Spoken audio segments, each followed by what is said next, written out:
And we don't stop. Another one. Another one. In the Another words one. of Khaled, another one. And this time we got a superstar in our booth, which is Angel Rich, which is, I would say, the black female Steve Jobs. That's what Apparently, they call her. that's what she's aiming. They call her. Thank you. I'd like to ask you first, where are you from originally? Because you do have a thick accent. Yeah, I keep saying that. A southern drawl. Yes, I'm fourth generation DC, and my family is Okay. from South Carolina. Oh, okay. Yeah. I can hear it. I can hear it. Now, So, you want to go ahead? No, you go. Okay, so a black female leader in tech and finance. What does that feel like? It actually feels like I'm a for real unicorn. I mean, you really kind of don't find that Yeah. often, as a black female in finance, as a black female in gaming, Mhm. and then as a black female named the next Steve Jobs and being in tech, like all of those different type of things, especially when you combine it together and consider the fact that I'm a started from the bottom chick. Yeah. It's like I really do be feeling like a unicorn a lot of times. Give me your background, like where you from, where you grew up. I'm fourth generation Washingtonian, grew up in Capitol Hill South, the first black neighborhood in the country. Oh, word. And it's like during my era, it wasn't such a great neighborhood. It's back to being an affluent neighborhood Gentrified. now. Yeah, exactly. Exactly. So it's like things weren't always so easy. So I kind of grew up with kind of the best of both worlds, I like to say, Okay. with understanding both sides of the tracks. Definitely. And it helps me to know the financial education that I need, but also be able to relate it to anybody in any type of way. Okay. now it seems like you've gone to Hampton University. Yes, I'm What is Hamptonian of the perceived year. by some to be the real HU. I mean, it is the real HU. We just speaking facts today. I mean, How do you feel about Howard? Howard is cool. I actually helped open up the incubator that's at Howard. I've been a part of that project. Shout out to Aaron Saunders. He's doing amazing things with that.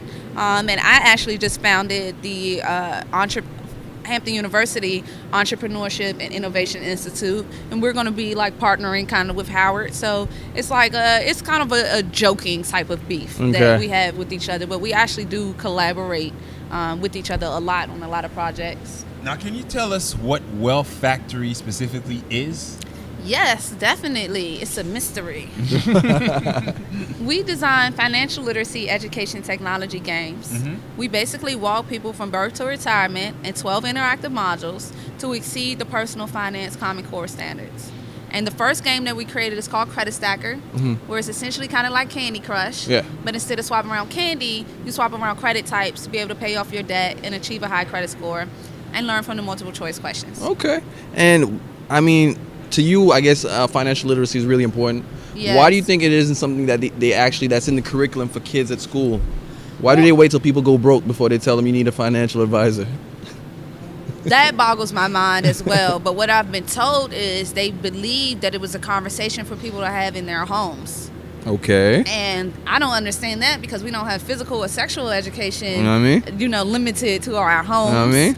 And I actually feel as though financial education speaks more into health, sex ed, and physical education true.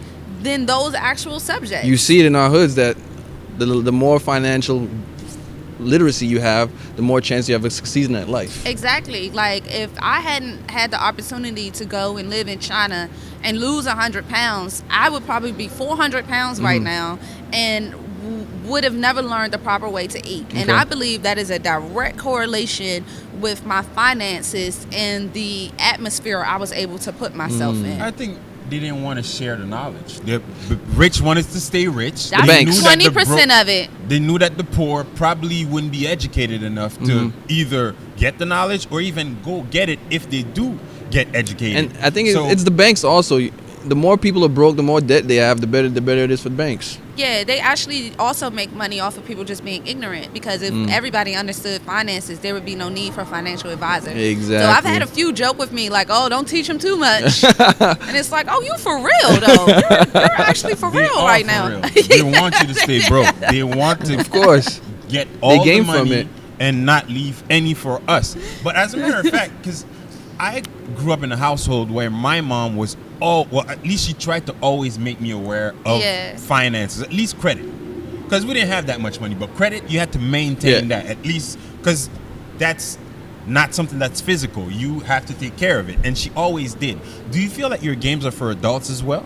Oh yeah, 100%. One of my favorite stories is, and I'm gonna try to tell it quick, is this guy came up to me when I was in Atlanta like 2 weeks ago, and he was like, "Oh my gosh, you're Angel Rich. I have your game on my phone." He was like, "Oh, that's what's up." And he was like, "My 4-year-old son was begging me to download your game for weeks." And I was like, "Oh, really?" And he was like, I kept telling him that I didn't have enough storage, and he was like, "But Dad, you can play it too."